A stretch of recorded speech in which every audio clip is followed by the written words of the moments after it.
Welcome to the Mike Bates Show. This is Mike Bates. So last week, I shared with you a list that I had compiled of fake news stories and vicious lies that the dishonest propaganda press has told about President Trump over the last 5 years. But they were so numerous that I only got halfway through my list last week. So I have the list in front of me again today, and we're going to do the second half today. Last week I said I was saving the biggest lie until the end, and unfortunately I ran out of time last week, so I didn't get to it. But I promise you, I'm saving the biggest lie until the end of today's program. They're all big lies. That's just the biggest. But let's start with the one on Inauguration Day, January 20th, 2017. The very first day of Donald Trump's presidency. It was widely reported, you may not even remember this, but it was widely reported that Donald Trump removed Martin Luther King Jr.'s bust from the Oval Office. Well, he did not. Zeke Miller, who was the White House correspondent for Time magazine, helped promote the narrative that Donald Trump is a racist by writing a fake news story about how Donald Trump removed MLK's bust from the Oval Office on his inauguration day. The false report was amplified because Zeke Miller was serving as pool press at the time. Now, let me explain, if you don't know, let me explain very quickly what pool press is. And I have served on the White House press corps. I never had a hard pass. Those are the people that are permanently assigned to the White House. That was never me. But I've had daily credentialed press, 24 times maybe. And I accompanied President Obama on his trip to Havana, Cuba in 2016. So I've traveled with the official White House press corps as well. So I've seen it from the inside. And the way that it works with the pool press is that if there's an event happening, for example, on the South Lawn, all press gets to attend. Why? Because it's big enough to hold everybody. But if something's happening in the Oval Office, which obviously isn't big enough to handle everybody, you have what's called the pool press. You have one TV guy, you have one radio guy, you have one newspaper guy, and then there might be a fourth of one of those media, and they provide the report to everybody. And everybody is free to use that report, either verbatim or they can rewrite their own story from it. But any video taken, any photographs taken, any audio, anything is fair game for any press anywhere in the world to use. Nobody's got copyright on it. That's what the press pool is.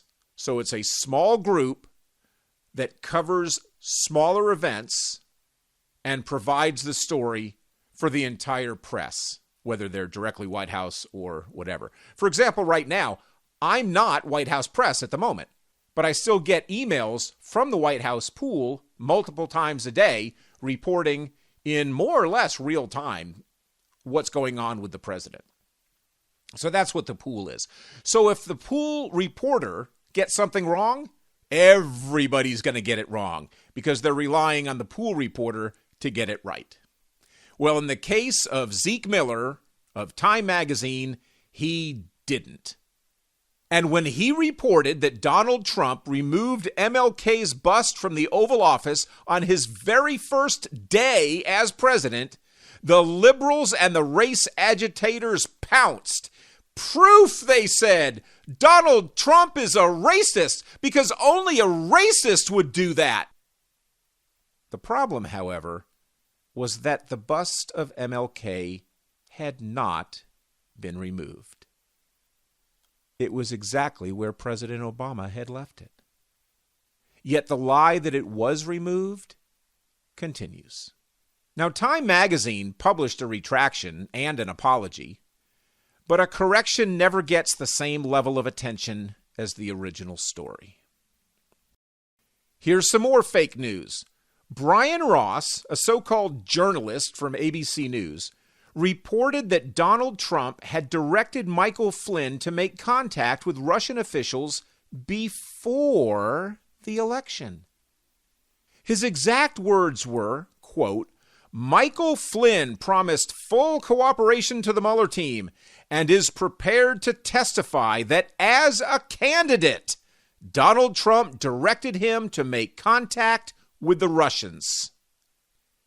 Because that report gave evidence that supported the Russian collusion theory, which, if true, could bring down the president, the Dow Jones Industrial Average plunged 350 points within 30 minutes of that false news report.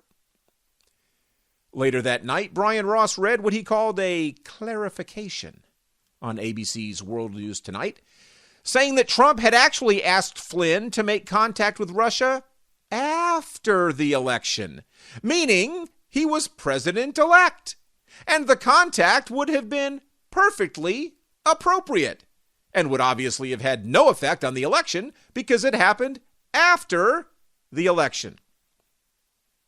Brian Ross read what he called a clarification. A clarification? How about a correction, Brian? How about a retraction? It wasn't a clarification. It was an outright falsehood.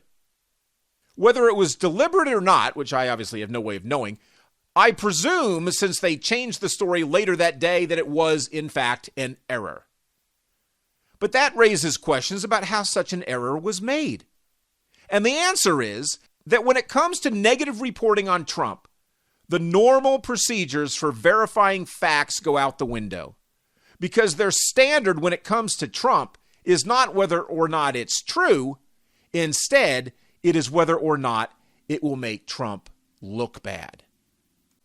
Here's another example of fake news. On June 22nd, 2017, CNN reported that Anthony Scaramucci, who served on Donald Trump's campaign finance committee and later worked with the transition team after the election, was involved with a Russian hedge fund called the Russian Direct Investment Fund. Why, this was the smoking gun proof that the Russians purchased the presidency. Nope, not true. Scaramucci wasn't involved with a Russian hedge fund at all. The story was completely false. CNN later retracted the story, and the three reporters who published it left the network, which was a little surprising to me because I thought CNN gave raises and promotions to their biggest purveyors of fake news. But for a while, the story was believed as fact. And as I said a moment ago, the retractions and corrections and clarifications, if you like such a euphemism, never get the attention of the initial lie. Let's take a break and then we'll come back with more examples of fake news that the propaganda press has told about our president over the past 5 years. When the Mike Bates Show continues. Welcome back to the Mike Bates Show. This is Mike Bates. We are going through my list that I compiled of the biggest examples of fake news and vicious lies told about Donald Trump by the propaganda press over the past 5 years. Here's a biggie that doesn't apply only to Trump. It applies to any Republican. The fake news constantly reported that Donald Trump only cut taxes for the rich. Now, this is a common lie told by Democrats that gets amplified by their dishonest activists in the propaganda arm of the Democratic Party, meaning pretty much all big media. This is a common lie every time any Republican cuts taxes. The poor and middle class get far bigger tax cuts as a percentage of their income than the rich do. But because the rich save more actual dollars, the fake news always presents tax cuts as tax cuts for the rich. Now, I have the reductions in Donald Trump's tax cuts, but I want to start with George W. Bush's. And keep in mind that federal income taxes in the United States are calculated as a percentage of taxable income. So the only way to really address a tax cut is as a percentage of income and not as actual dollars. So the Bush tax cuts were reported as being tax cuts for the rich. But in fact, they were tax cuts for all, but were mostly for low and middle income people. I bet you haven't heard that before. In those Bush tax cuts, the rate for the rich dropped from 39.6% to 35%. That's a reduction of 11.6%. But listen to the reductions of the other tax brackets. The next highest tax bracket went from 36% to 33%. Now that's a reduction of 8.3%. The next bracket went from 31% to 28%, a reduction of 9.6%. The next bracket went from 28% to 25%, a reduction of 10.7%. But the lowest tax bracket went from 15% to 10%, a reduction of 33.3%. That is, in percentage terms, which is the only way it matters, the lowest tax bracket, meaning the lowest income people, got 3 times the tax cut that the rich got. The ultra-rich got an 11.6% reduction, and the lowest income people got a reduction of 33 1/3. That means that those in the lowest income tax bracket got almost 3 times the tax cut that those in the top bracket received.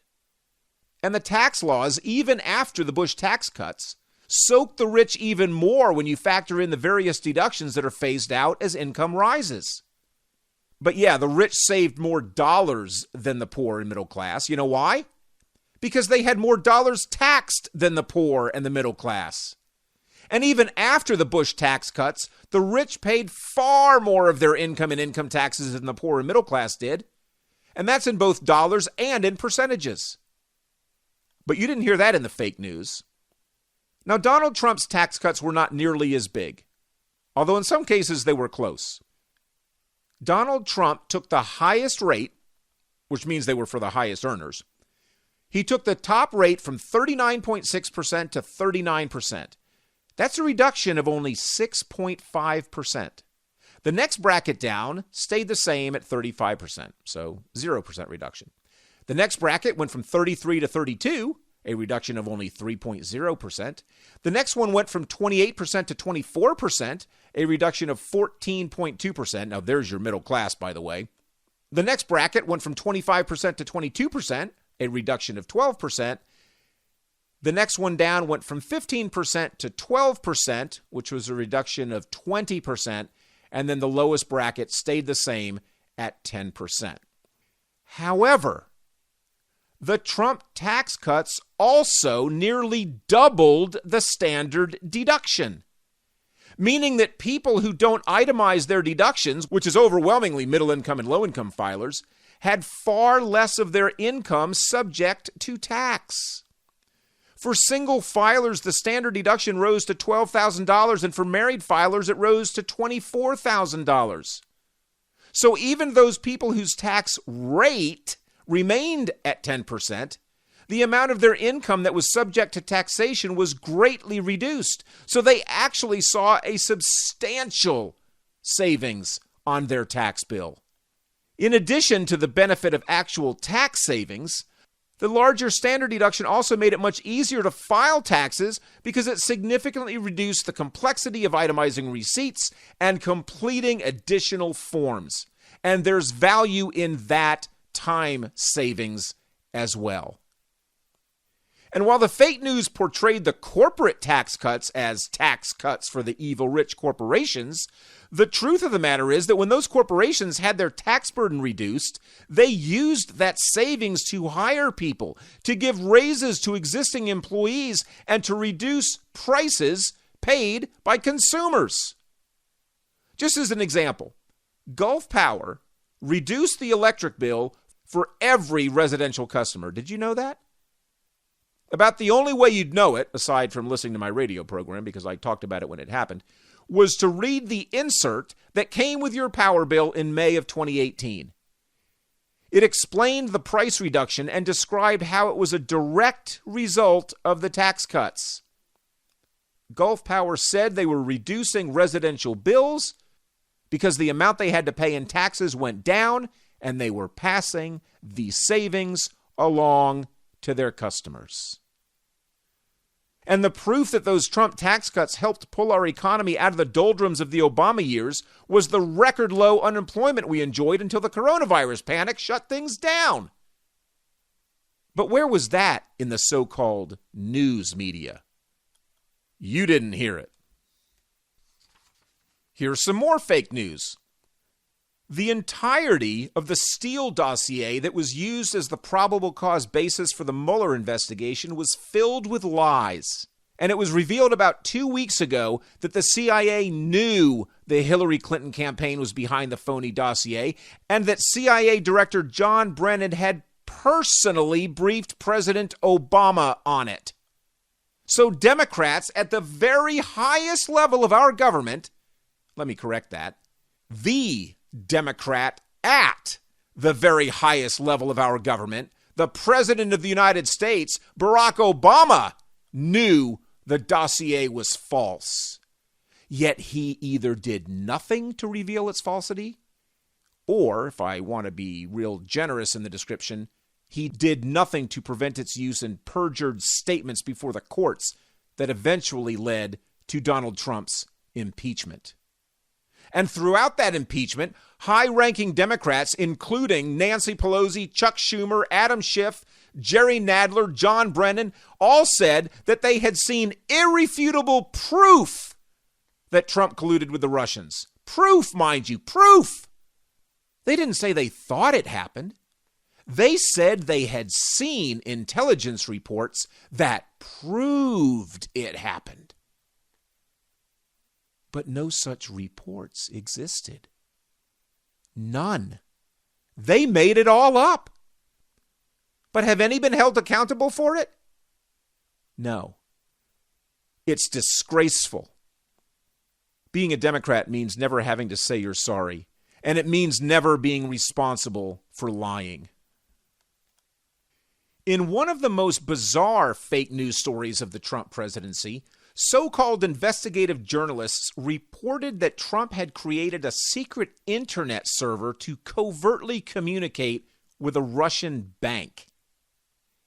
As the story went, there was a secret server registered to the Trump Organization that was regularly pinging a server at a bank in Russia that was connected to Vladimir Putin. The theory being reported was that it was a backdoor hotline between Donald Trump and Vladimir Putin, so Putin could circumvent monitored communications to give Trump secret marching orders, which on its face is ridiculous because the worst way to communicate something like that would be through an internet connection, because the NSA, the National Security Agency, monitors 100% of international internet traffic that crosses the U.S. border, and probably a lot that doesn't. So only an idiot would think communications through such servers would be secret. And while you might say Trump is an idiot, Putin's operatives would certainly be officials with the Russian intelligence services.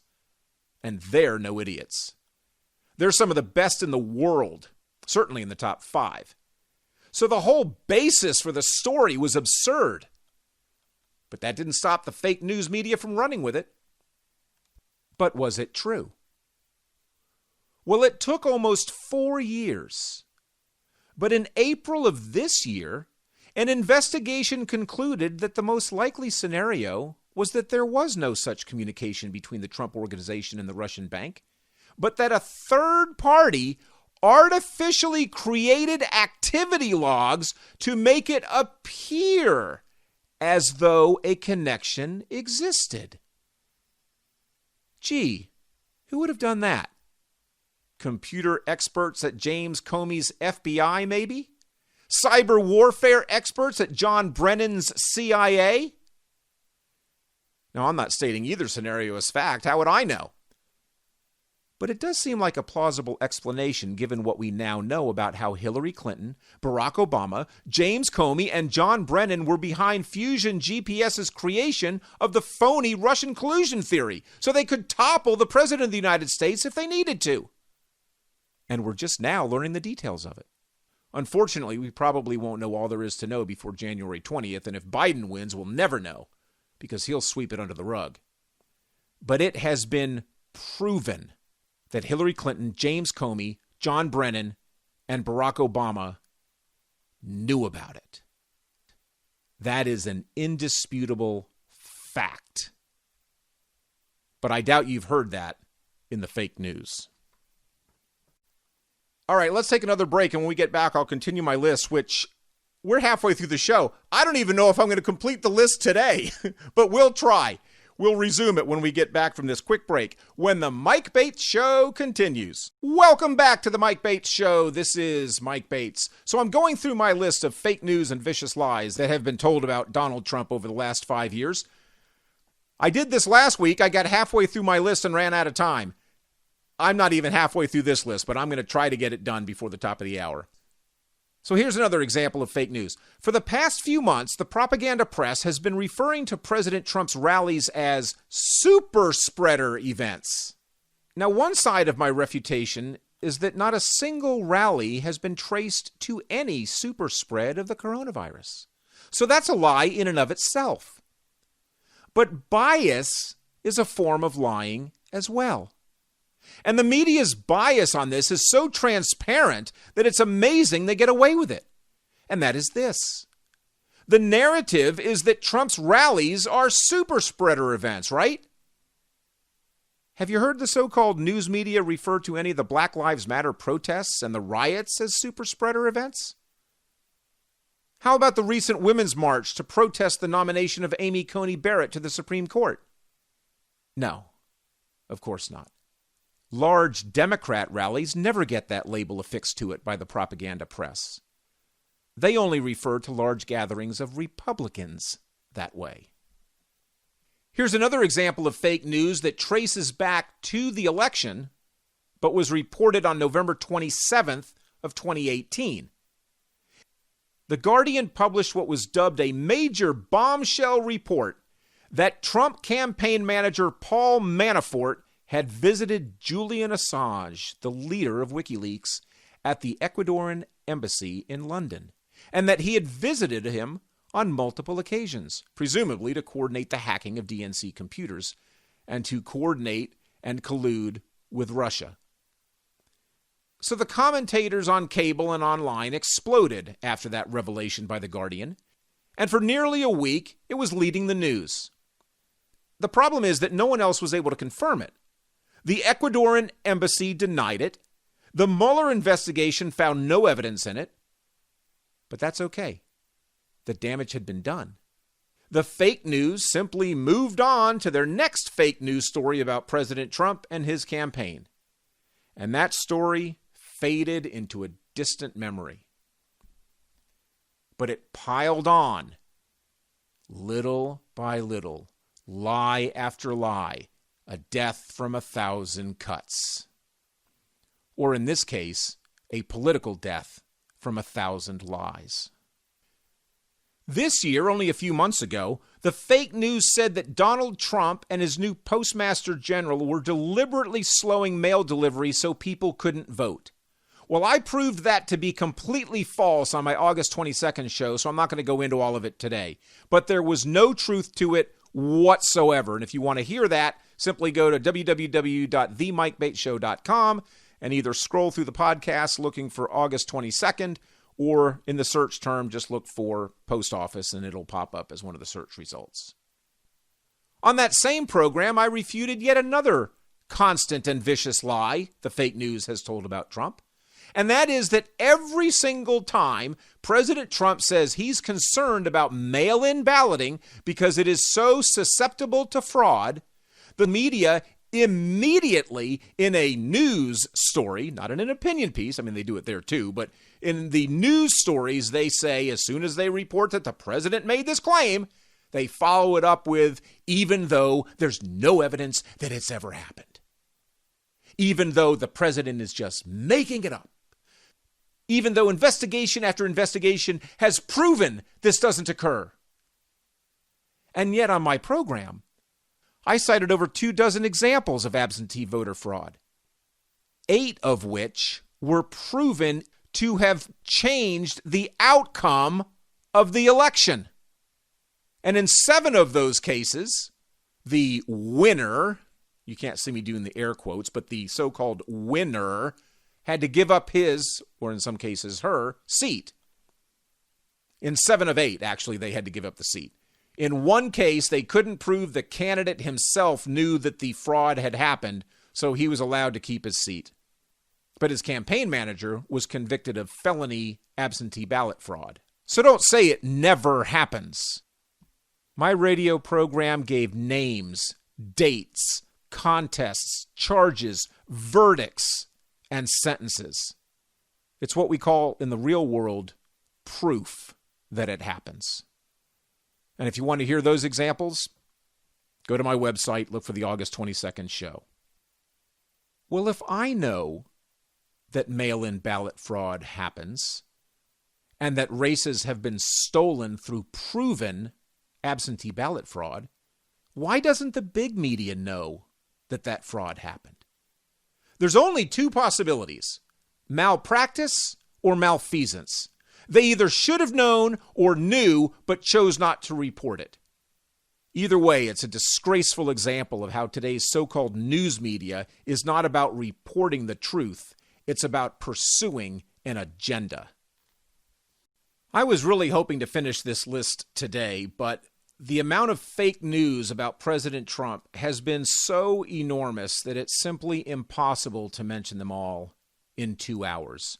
All of last week's show, and we're almost done with this week's show, and I've still got a lot more examples on my list.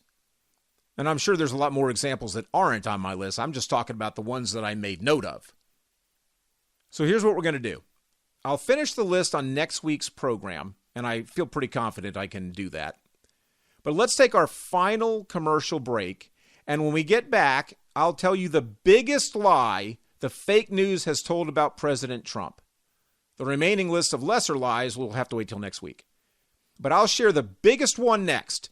It's vile, it's outrageous, it's detestable, and it's easily proven to be false. I'll share the proof with you too. You'll hear that when the Mike Bates Show continues. Welcome back to the Mike Bates Show. This is Mike Bates. So here we are with the biggest example of fake news about Donald Trump. I've got some lesser ones I'll share with you next week. But the biggest example of fake news about Donald Trump is the lie that President Trump called neo-Nazis very fine people. He did not. In fact, he explicitly condemned them. And he condemned them at the very same press conference where the lying press falsely claimed that he praised them. It was August of 2017. There had just been a rally in Charlottesville, Virginia, protesting the city's plan to remove a statue of Robert E. Lee. The people who did not want the statue to be removed had a permit to hold a rally. The Antifa thugs who showed up to counter them and instigate violence did not have a permit. But they crashed the protest, and sure enough, there was violence. Then a few days later, President Trump held a press conference at Trump Tower that was supposed to be about his infrastructure bill, but devolved very quickly into a shouting match with reporters interrupting him and arguing with him, which was too often typical of every press conference during Trump's term. The behavior of the press has been abhorrent. But at that press conference, he was asked about the violence that had occurred in Charlottesville.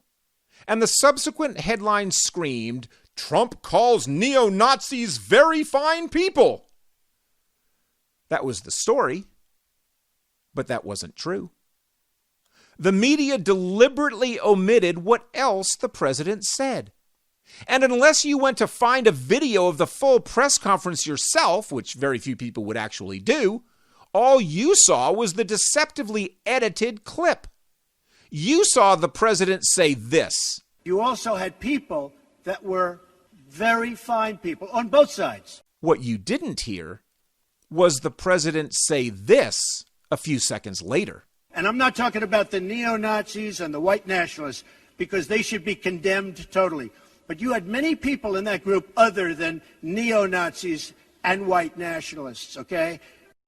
Quite a different statement, huh? Here's what Donald Trump really said that day. And notice how argumentative the press was. Notice how they kept interrupting. Notice how the press conference was supposed to be about infrastructure, but all the press wanted to do was ask him about Charlottesville. And notice one jackass reporter, I have no idea who it was, ask him if he was against the Confederacy. Here we go. Go ahead. Do you think that what you call the alt-left is the same as neo-Nazis? All of those people, excuse me, I've condemned neo-Nazis. I've condemned many different groups, but not all of those people were neo-Nazis, believe me. Not all of those people were white supremacists by any stretch. Those people were also there because they wanted to protest the taking down of a statue, Robert E. Lee. So, excuse me, and you take a look at some of the groups and you see, and you know it if you were honest reporters, which in many cases you're not, but many of those people were there to protest the taking down of the statue of Robert E. Lee. So, this week it's Robert E. Lee. I noticed that Stonewall Jackson's coming down. I wonder, is it George Washington next week, and is it Thomas Jefferson the week after? You know, you really do have to ask yourself, where does it stop? But they were there to protest, excuse me, you take a look the night before, they were there to protest the taking down of the statue of Robert E. Lee. Infrastructure question, go ahead. Should statues of Robert E. Lee stay up? I would say that's up to a local town, community, or the federal government, depending on where it is located. Are you against the Confederacy? President, are you putting what you're calling the alt-left and white supremacists on the same moral plane? I'm not putting anybody on a moral plane. What I'm saying is this. You had a group on one side and you had a group on the other, and they came at each other with clubs, and it was vicious, and it was horrible, and it was a horrible thing to watch. But there is another side. There was a group on this side, you can call them the left, you've just called them the left, that came violently attacking the other group. So you can say what you want, but that's the way it is. On both sides, sir? You said there was hatred, there was violence on both sides. Well, I do think there's blame. Yes, I think there's blame on both sides. You look at both sides. I think there's blame on both sides, and I have no doubt about it, and you don't have any doubt about it either. And if you reported it accurately, you would say. Kill the person. Heather Heyer They showed up in Charlottesville Excuse me. to protest. Excuse me. They didn't put themselves down as you, and you had some very bad people in that group. But you also had people that were very fine people on both sides. You had people in that group, excuse me, I saw the same pictures as you did. You had people in that group that were there to protest the taking down of, to them, a very, very important statue and the renaming of a park from Robert E. Lee to another name. No, George Washington was a slave owner. Was George Washington a slave owner?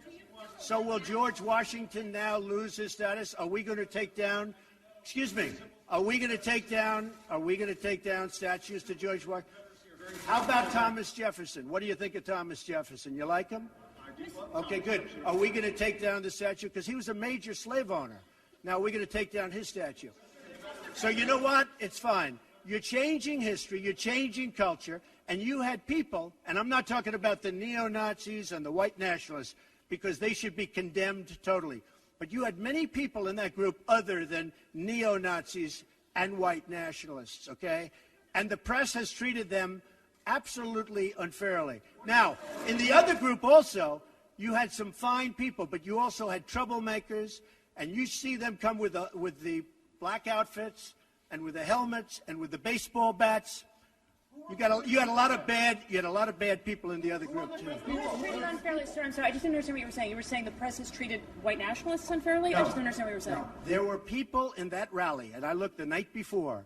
If you look, there were people protesting very quietly the taking down of the statue of Robert E. Lee. I'm sure in that group there were some bad ones. The following day it looked like they had some rough, bad people. Neo-Nazis, white nationalists, whatever you want to call them. But you had a lot of people in that group that were there to innocently protest, and very legally protest, because, you know, I don't know if you know, they had a permit. The other group didn't have a permit. So I only tell you this. There are two sides to a story. I thought what took place was a horrible moment for our country, a horrible moment. Donald Trump was very clearly referring not to neo-Nazis, but to the decent people who wanted the statue of Robert E. Lee to remain. He said there were very fine people who wanted the statue to remain, and there were very fine people who wanted the statue to come down. Those were the both sides the president was talking about. Those were the both sides that had very fine people.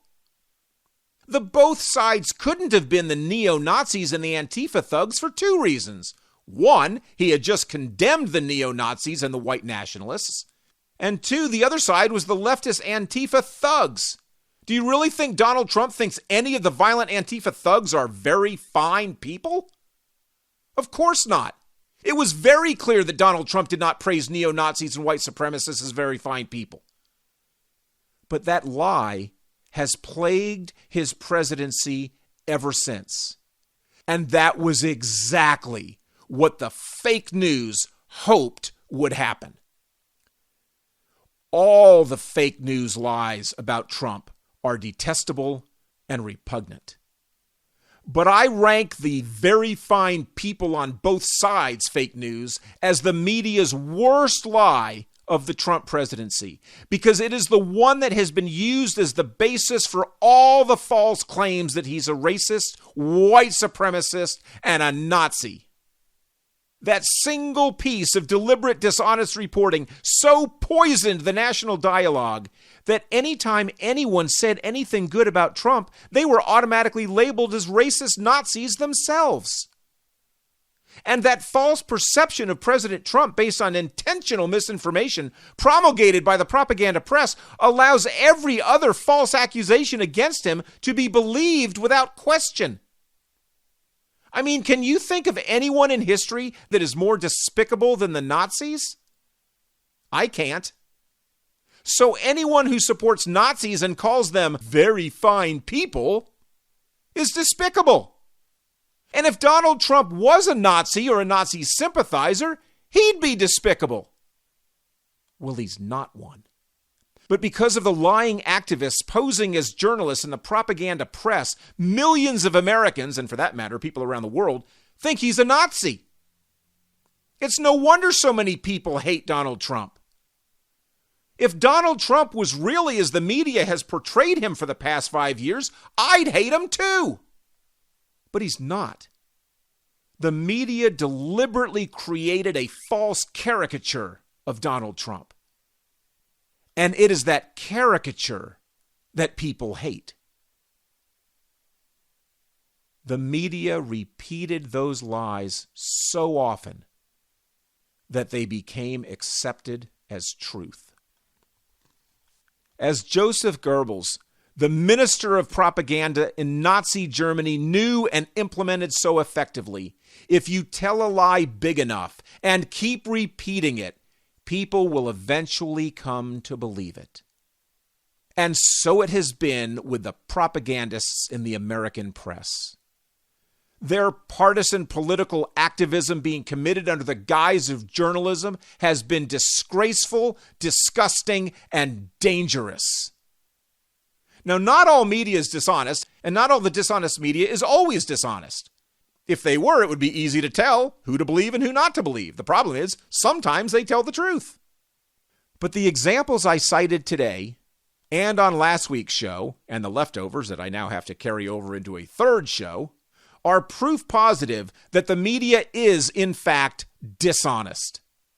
It's proof that fake news is a very common thing. It's not just an occasional error. And don't think for a minute the fake news is a result of negligence or incompetence. No, it is all very deliberate deception that is designed to achieve an anti-Republican, anti-American agenda.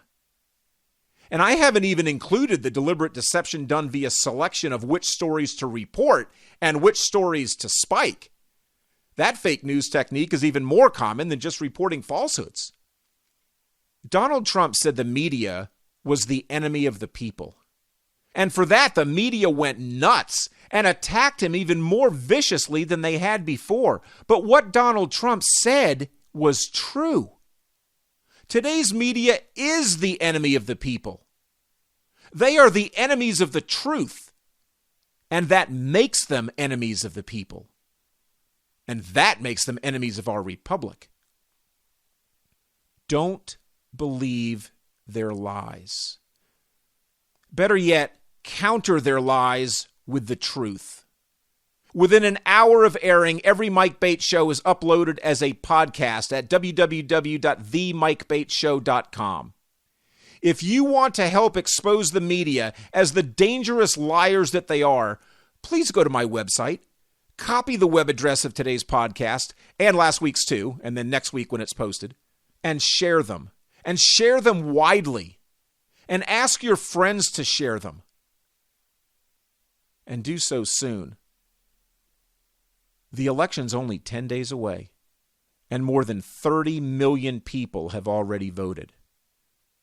We must get the truth out now if we're going to have any hope of preventing the destruction of our country at the hands of the Democrats and their dishonest activists posing as journalists in the lying propaganda press who've been spewing vicious lies and fake news about our president. Please do what you can do to help.